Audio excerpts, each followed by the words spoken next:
Bienvenido al podcast Teología Compartida de DTS en Español, donde hablaremos de Dios y de temas actuales con profesores y amigos del mundo hispanohablante.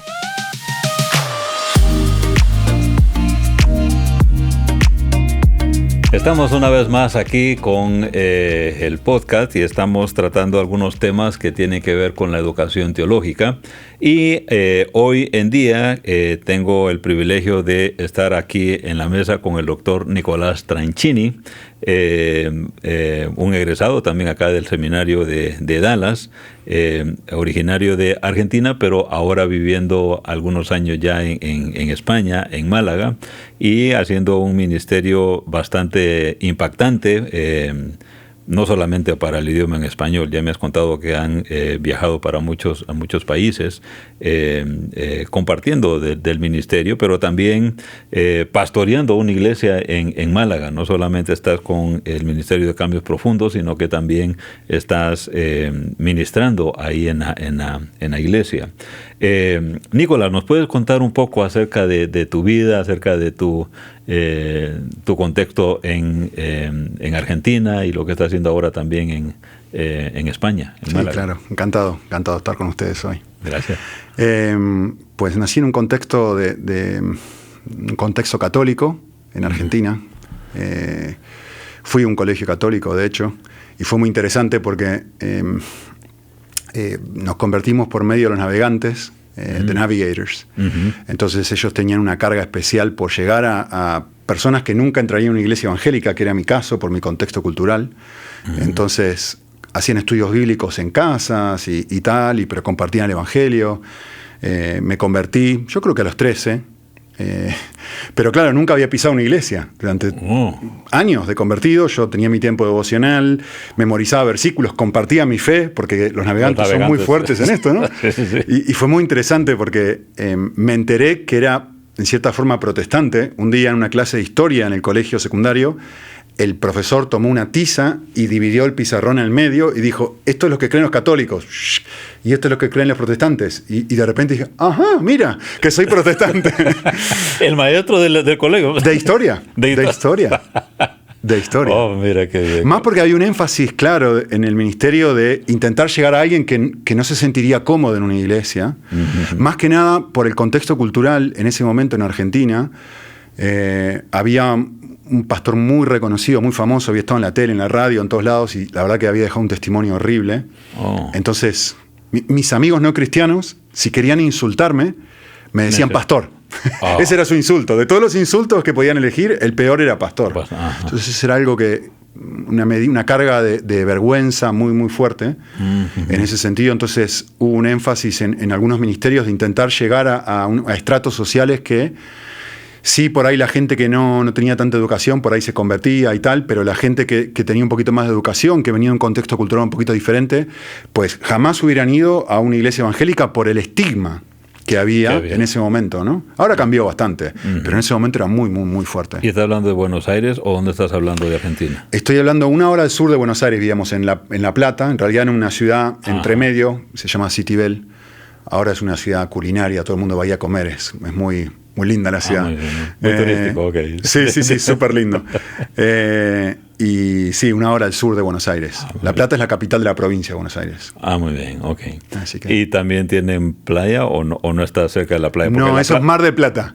Mar del Plata, ok, yo estoy confundiendo. Okay, sí. No, tenemos un río, pero no es de los mejores ríos para bañarse. Ok, entiendo, porque yo estaba relacionando, por eso que te fuiste a Málaga, porque entonces estás relacionado con el mar, pero entonces, no, nada que ver.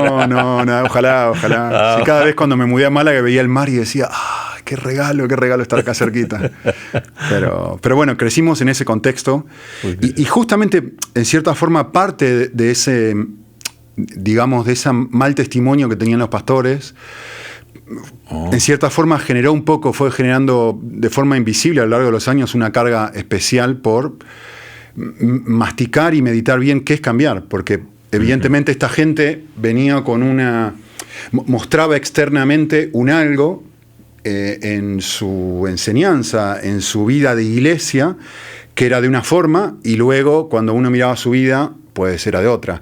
Y en concreto a mí me llama mucho la atención porque, como te decía, tuve 5 años fuera de la iglesia y claro, yo sabía, en ese momento, suponte 60, 70 versículos de memoria con su cita, todo perfectito a lo navegante, ¿no? Navegante, claro.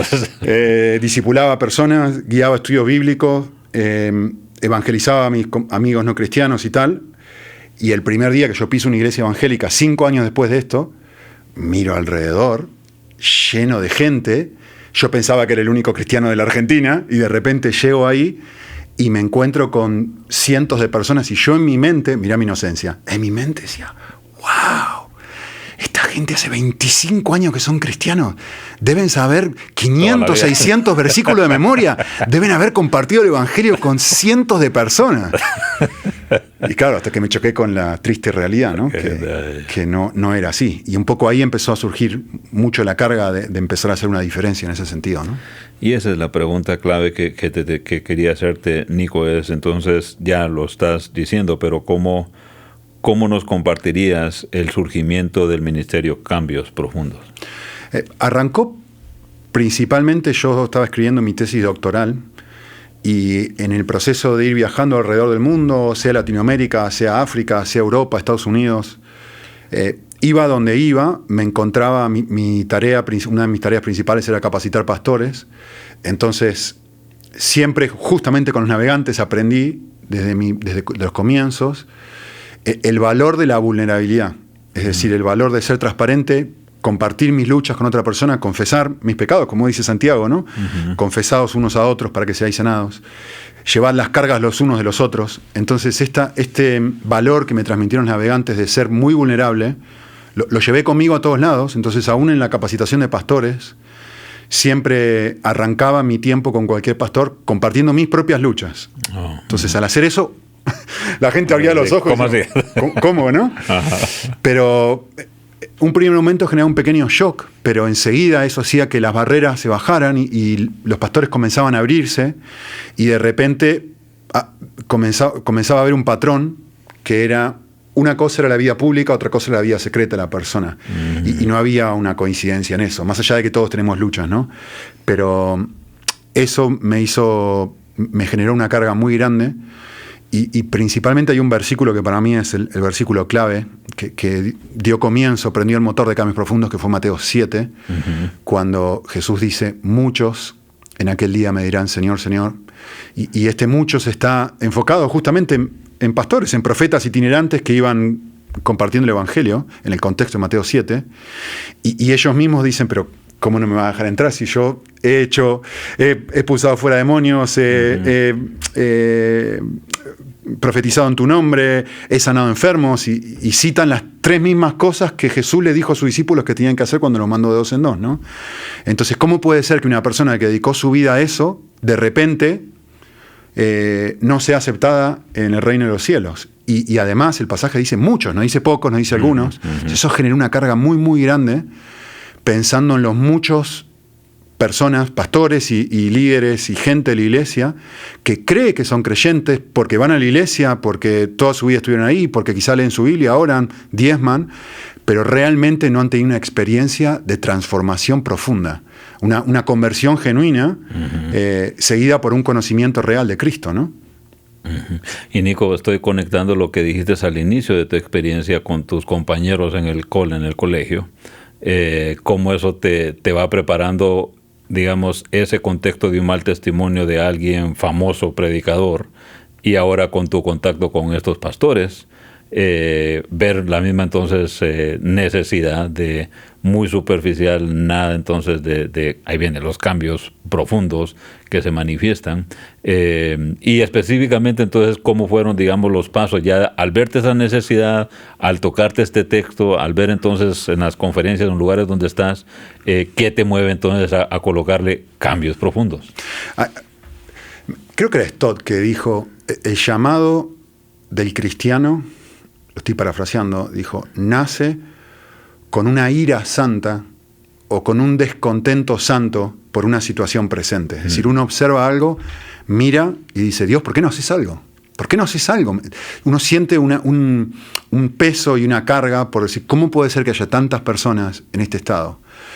Y en cierta forma, eso fue lo que a mí me movió a decir, tengo que hacer algo al respecto. Uh-huh. Y necesito ayudar a la gente con la que me cruce, y los pastores con los que me cruce, a realmente darse cuenta de que tienen que dejar de mirar lo que hacen y comenzar a enfocar su atención mucho más en el estado real de su corazón. Entonces, desde esa dinámica, desde esa realidad, surgió mi tesis doctoral, y eventualmente, después que terminé mi tesis doctoral, pues estaba haciendo unas conferencias para Cruzada Estudiantil, el movimiento, la agencia esta misionera en Madrid, para todos los misioneros, y estaba enseñando sobre este tema, y entonces estaba el director de una publicadora, pues escuchando la conferencia, y me dijo, mira, ¿por qué no pones esto en papel y te contratamos para que lo hagas? Yo le dije, yo no soy escritor, yo hablo, mi don está en la lengua, no en la mano. Pero bueno, después de unos meses hubo distintas personas que vinieron y se acercaron sin saber de esta conversación. Yo la aparqué ahí, pero sin saber de esta conversación se acercaron, y varias personas me dijeron, ¿por qué no has considerado poner esto en un libro? Y no. Finalmente, pues después de 6 meses llamé a este hombre y le pregunté, ¿todavía está? Me hizo la típica servilleta me dice, mira, aquí tienes tus primeros 200 euros que te pagamos por escribir esto. Y yo me lo guardé. Sí. Me lo guardé y le digo, tengo la servilleta, ¿todavía vale? No los 200, pero la servilleta. Por lo menos la servilleta. Me dijo, sí. Así que tomé 6 meses y seguí con mis tareas, ¿no? De capacitación y de pastorear la iglesia, pero tomé 6 meses para dedicar un tiempo especial para investigar, escribir y tocar el tema de qué es el cambio verdadero en la Biblia, qué es el cambio bíblico. En contraste, para mí una palabra muy valiosa es el concepto de lo real. Y por lo real me refiero a lo opuesto a la hipocresía, es decir, a lo no sentido, a lo no genuino, a la religiosidad. Es decir, ¿qué es la experiencia cristiana genuina? Con el objetivo de investigar qué es, cómo se produce, y ayudar a otros a tener esta experiencia genuina de conversión, para que ese muchos sea cada vez menor. Ajá. Sí. Y Nico, y muchas gracias por compartir lo que he podido ver. Bueno, nos encontramos en un par de lugares, pero por ejemplo estoy recordando en Lima, ¿te acuerdas del año pasado que te pude acompañar a una de las conferencias? Y me alegró ver no solamente gente ya de edad o recorrida en la iglesia, sino que muchos jóvenes. Y bueno, en la conferencia que hace poco estuviste aquí en Dallas también, vinieron de todas las edades, pero habían jóvenes también. Y eso me llamó la atención de cómo, por la palabra que acabas de decir, los jóvenes no andan buscando, estas nuevas generaciones no andan buscando nada que tenga que ver con algo superficial. Les gusta mucho lo que sea real, natural, y nada de eso de hipocresía, sino que es parte de lo que ellos andan buscando, porque ahí están cansados muchas veces de lo que se presenta en la televisión o simplemente en el teléfono. Pero también viene la iglesia. Entonces en la iglesia podemos volvernos muy subjetivos, y tú usaste bien la palabra, a veces muy no concreto, sino que la hipocresía puede estar ahí. Y es en todos los lugares, pero es aquí donde se presenta la oportunidad para poder enseñar, predicar, compartir quién hace los cambios profundos, verdaderos, y hacer el impacto. Una pregunta a la par de esa, ya obviamente, ya ahora los libros, los materiales, el trabajo que estás haciendo con pastores mismos también, y no solamente en América Latina, sino en otros países y latitudes, ¿cómo has visto la apreciación de ellos? Y cómo has visto también cambios que ellos mismos están teniendo, ya el uno a uno, el ser tú transparente y de repente empezar con, hey, soy humano, así soy yo. ¿Cómo vas viendo ese cambio, digamos, en las relaciones y en las conferencias que tienes? Es muy lindo escuchar testimonios especialmente de pastores, cuando ellos finalmente se acercan y dicen, he tenido experiencias donde gente me ha dicho, yo creo que me convertí ahora. Yo creo que me convertí ahora, porque lo que mucha gente no llega a entender es esto. Vamos a hablar de este espacio que estamos compartiendo ahora. Hay luces, hay un micrófono, hay gente que está mirando, hay gente... En este momento tenemos ojos alrededor nuestro, ¿no? Esta experiencia como pastor o como maestro te da mucho y te expone mucho. El ministerio lo que hace es... te regala mucho cariño externo de personas, te regala mucho aplauso de personas, especialmente si el ministerio va bien. Entonces, yo pienso en mi padre no cristiano, murió no cristiano. Mi padre era una persona con mucha visión, era un empresario, le gustaba enseñar y comenzó su propia empresa, viajaba por el mundo entero, dando conferencias, enseñando. Enseñaba en 3 universidades diferentes en Argentina y le encantaba viajar por el mundo enseñando lo que él conocía. Entonces, cualquiera que conoce lo que yo hago, automáticamente puede y debe, de hecho, pensar cómo una persona no cristiana sin el Espíritu de Dios está haciendo algo bastante parecido a lo que yo estoy haciendo con mi vida siendo mi padre. Entonces, cuando yo observo eso, yo miro su vida y él una pasión, una entrega, muy bueno también en la enseñanza y todo, y digo, miro mi vida y digo, acá hay mucho paralelismo. Mateo 7.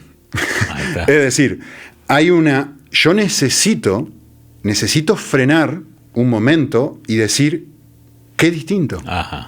¿Qué es la diferencia? ¿Qué es la diferencia? Si mi padre tiene una empresa exitosa y viaja por todo el mundo hablándole a la gente lo que él ha aprendido, ¿qué diferencia hay de tener un ministerio exitoso hablándole a la gente de todo lo que yo he aprendido de la Biblia? ¿Qué me hace distinto? El ministerio da mucho, especialmente cuando la cosa va bien. También te critican mucho, pero vamos a tocar el aspecto positivo. Entonces, mi padre estaba muy internamente motivado para entregarse y venderse a su empresa, a su enseñanza, a su trabajo. Yo también. ¿Cuál es la diferencia? Entonces, creo que la mayoría de los pastores en el mundo no se dan cuenta lo mucho que ellos reciben al dar. Lo muy atractivo que es para el corazón el hecho de decir, me están haciendo sentir importante, me están invitando a hablar delante de un montón de gente, me están filmando, me están pidiendo autógrafos, me están sacando fotos, me están invitando a comer. O sea, hay un montón de cosas que están sucediendo alrededor de alguien que tiene éxito a nivel ministerial, que poquito a poquito se empieza a ver como el éxito no ministerial, el éxito secular. Y genera un montón de cosas a nivel corazón. Entonces, mi carga es decir, esto no es lo valioso.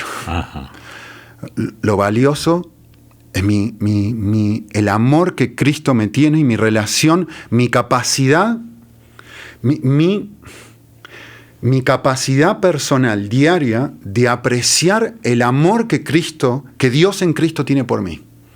Es decir, Efesios 1, que Dios haya abierto los ojos de mi corazón para que yo pueda encontrar en el amor de Cristo un nivel de deleite que es extremadamente superior a todo lo que el ministerio da. Y el problema es, yo puedo pasar toda mi vida creyendo que soy una persona espiritual, que soy una persona ministerialmente exitosa y ayudar a otros a crecer en su vida espiritual y equiparar mi éxito espiritual a mi nivel de espiritualidad y pensar que porque soy exitoso ministerialmente tengo una vida espiritual que coincide. Y Mateo 7 viene a mostrarme, no es así. Ahí van los muchos. Ahí van los muchos.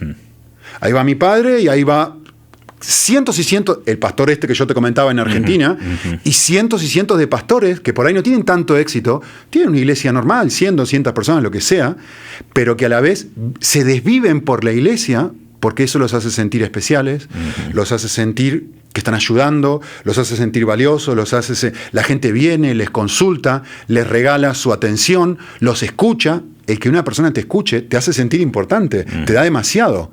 Entonces, justamente el desafío del cambio profundo es darme cuenta, no hay valor en esto, porque uno podía encontrar esto en cualquier otra actividad secular. Entonces, el valor real tiene que estar en lo que dice Mateo 7, en el conocerme a mí. Jamás me conociste. Vivías para esto, pero no viviste disfrutando de mi persona. Y eso es algo secreto, eso es algo interno. Y justamente el cambio profundo es llegar al punto donde el mundo, esta clase de cosas, voy a usar palabras literales del griego, se ven como excremento, es lo que Pablo dice en Filipenses 3. La palabra en griego es excremento de perro. Cuando yo comparo esto con el conocimiento de Jesús, lo he tenido por basura, traduce la mayoría de las traducciones. Y en realidad es, ¿por qué lo tengo por basura? ¿Porque no tiene valor? No es que esto no tenga valor, es que lo estoy comparando con algo extremadamente valioso.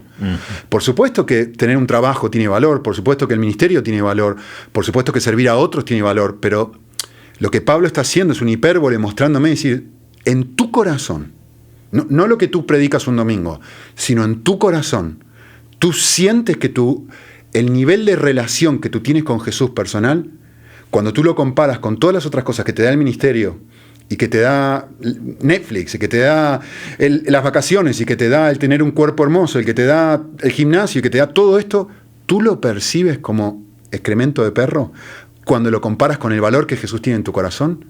Eso es un cambio profundo, eso es experimentar el valor de Jesús. No, gracias, Nico. Y creo que, gracias por compartir tu corazón al decir esto, y tal vez al escucharte. Antes de ir a la siguiente pregunta es porque estás dándonos el centro de lo que es cambios profundos. ¿Qué consejo nos darías? ¿Qué consejo le darías a un pastor que es primera vez que escucha del Ministerio de Cambios Profundos? ¿Cómo cuidarse del corazón y apreciar lo que tiene que apreciar y no lo que acabas de decir, el estiércol de perro, que eso no es lo que Dios, lo más importante? ¿Cómo cuidar esto como persona, como siervo, como hijo de Dios? Y no caer como los muchos, sino que estar entonces apreciando lo que tienes que estar apreciando. A mí me gusta usar esta analogía. Primero es importante entender algo. Yo no puedo producir un cambio de deseo en mi corazón. Sin embargo, sí soy responsable por cambiar. Y quiero explicar esto. Yo no puedo ponerle un revólver a mi corazón y obligar a mi corazón a que encuentre más deleite en Cristo de lo que encuentre en Netflix. No puedo. No puedo decirle a mi corazón, encuentra deleite en Cristo. Deja de encontrar deleite en el ministerio, deja de encontrar deleite en otras cosas y encuentra deleite en Cristo. No puedo. El corazón no funciona así. El corazón responde estímulos. Por eso el marketing ha triunfado como ha triunfado. El corazón necesita ser expuesto a algo atractivo para que ese algo atractivo lo seduzca y entonces el corazón responda en deleite a eso que antes no tenía mucho valor y ahora sí lo tiene. Por ejemplo, yo recuerdo, vamos a hablar de los estudios, y vamos a usar una analogía que le sirve a los estudiantes.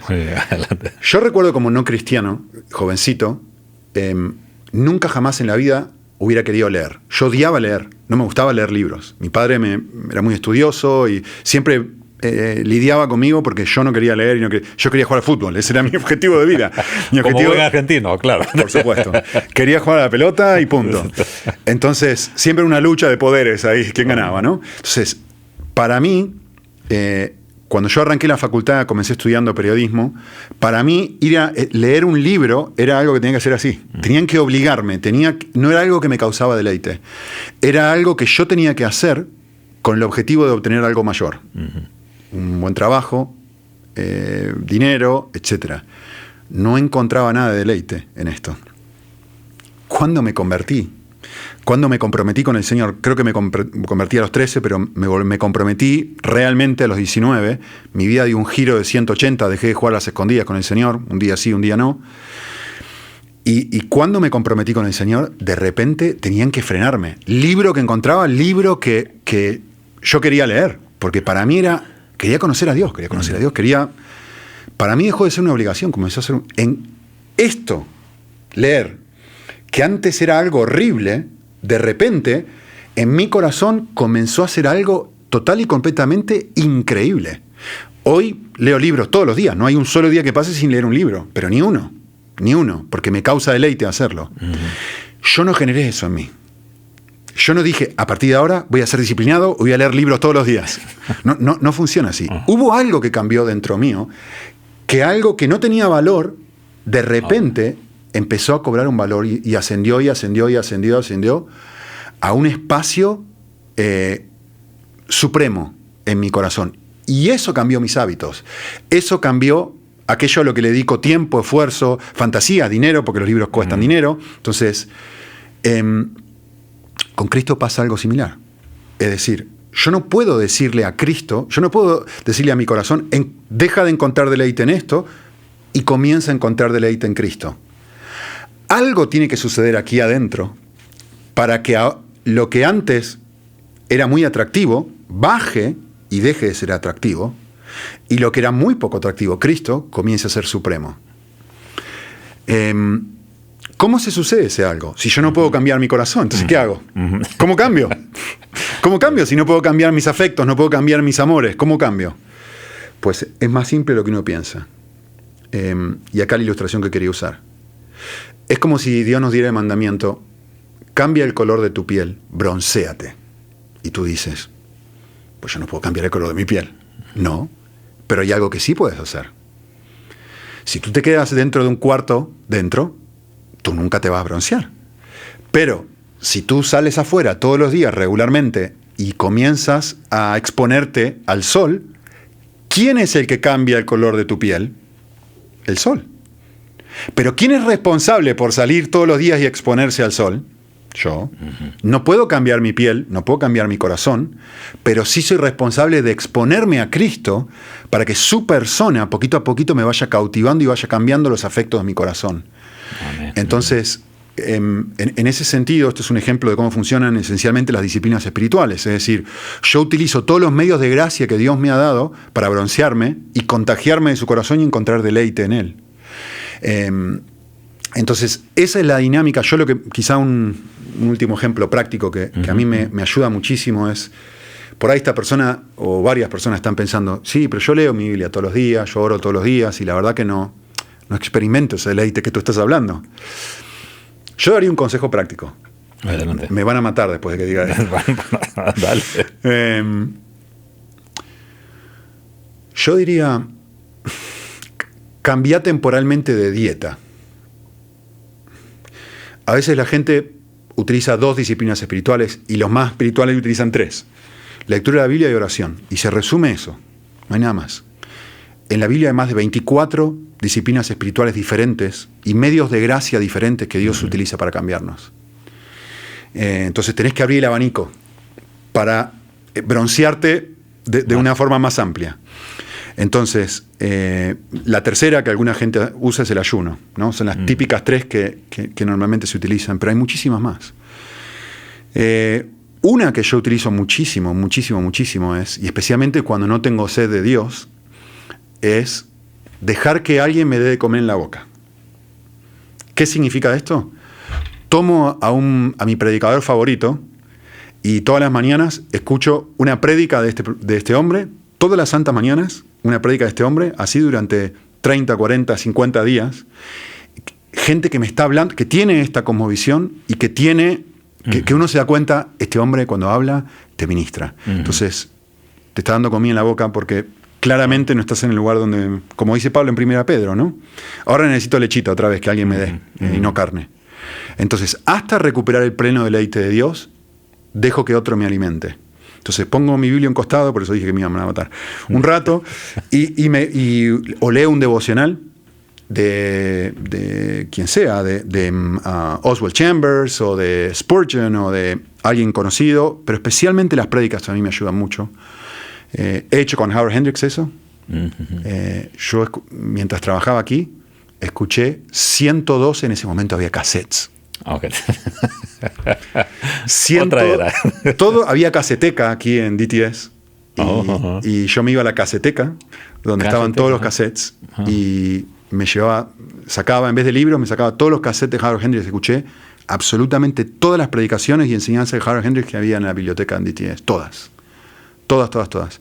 Hice eso con Jimi Hendrix, hice eso con Paul Tripp, hice eso con Tim Keller, hice eso con John Piper, hasta que me meto empiezo a aprender y alimentarme, y eso me genera un deleite en Cristo, me broncea, me contagia de la pasión y el amor que esta gente ha tenido por Cristo, y renova mi espíritu. Eso es una de las 24, pero una práctica que suelo hacer es eso, muy simple. No, y gracias por la ilustración. En vez de irse solo 5 minutos a broncearse, ya puede ser ya 15, 20, y entre más estés, obviamente vas a... Natural. Claro. Y si lo hago una vez por semana, pues obviamente no voy a tener el mismo bronceado. Claro. Y si no quiero perder el bronceado, pues lo tengo que hacer todos los días, ¿sí? Sí, buena ilustración. Mencionaste a Howard Hendricks. ¿Cómo fue tu experiencia aquí como estudiante aquí en el seminario? Me recuerdo que en una de las pláticas tú me contaste tu experiencia con Howard Hendricks. ¿Nos puedes contar un poco sobre eso? Sí. Cuando yo estaba aquí me enteré que Hendricks tenía un grupo secreto, en teoría, que nadie sabía. Él se juntaba todos los días, una vez por semana, todas las semanas, una vez por semana. No sé si era 5 o 6 de la mañana, no recuerdo bien, pero era ahí mismo, aquí enfrente, en uno de los edificios aquí en DTS. Y se juntaba con 5 alumnos para discipularlos, esencialmente, durante un semestre, una vez por semana. Esto lo averigüé escuchando las prédicas, ¿no? Entonces, pues voy, me acerco a la secretaria y le pregunto si me encantaría ser parte de este grupo. Faltaban 6 meses para esto. Y me dice la mujer, mira, te quiero decir que ya está el cupo completo y hay 50 personas en lista de espera. Ya no estamos tomando a nadie más en lista de espera, lo siento, me dijo. Faltaban 6 meses, ¿eh? Entonces yo dije, no me voy a dar por vencido. Y escuchando las predicaciones de Hendricks, escuchando las enseñanzas de él y todo, yo empecé a entender cómo él funcionaba y digo, ya sé cómo lo voy a convencer. Yo sabía lo que este hombre iba a decir antes que lo dijera, porque ya lo había estudiado tanto que era increíble. Entonces tomé una clase con él y le digo, profe, me gustaría que usted me discipule personalmente, no con el grupito que ya tiene, sino personalmente. Y me dijo, no pasa nada, profe. A la clase siguiente, hola, soy yo de vuelta. Me gustaría que usted me discipule personalmente. Y me dice, insistente. Insistí, cada clase iba. Y le volví a decir. Semestre, Durante 5, 6, 7 clases, porque yo lo había escuchado que él decía, si alguien quiere que yo lo discipule, me tiene que probar que realmente quiere y tiene que insistir. Entonces yo dije, ¿quiere que le insista? Pues le voy a insistir. Así que lo tenías todos los días. Mira, entonces le insistí hasta que un día me dice, bueno, como me has insistido tanto, lo voy a pensar, voy a orar. Bueno, muchas gracias. Le escribí una carta de 3 hojas enteras de razones por las cuales él tenía que discipularme. Wow. Y se la escribí, se la di a su secretaria y le dije, solamente para los ojos del doctor Hendricks, para que no la lea ella y le pongo un stop. Así que se la dio, leyó la carta, a la semana siguiente fui y le dije, mira que esta vez, ¿leyó la carta? Sí. ¿Me va a discipular? Sí. ¿Por qué? Le digo, porque me insististe. Yo ya sabía, le digo. Así que nos juntamos, no en ese grupito de 4, sino solitos. 1 a 1. 1 a 1. Fue muy lindo. Qué bueno. No. Fue muy lindo. Recuerdo que nos juntamos en su oficina. Ella estaba grande, tenía arriba de 80, bastante más, o más. Y nos juntamos en su oficina y él muy cercano, muy cariñoso. Recuerdo que justamente una de las cosas que él compartió me dio un listado enorme de características a nivel corazón y tenía un número del 1 al 10 y me dijo, vete a tu casa y evalúate a ti mismo en cada uno de estos distintas características cristianas, ¿cómo estás? Y luego vamos a hablar sobre las que estén más débiles. Así que me fui a casa y llené todo esto y cuando nos juntamos empezamos a hablar sobre áreas de mi vida que yo mismo percibía que eran débiles. Y él me mostró áreas que él había percibido en mí que eran débiles. Fue muy bueno porque me dijo, yo percibo que hay una medida de orgullo en ti, en esto y en esto. Y para mí fue muy bueno. Le digo, gracias. Me ayudó muchísimo. ¿Y cuánto tiempo estuviste con él en ese? Lo que duró el semestre.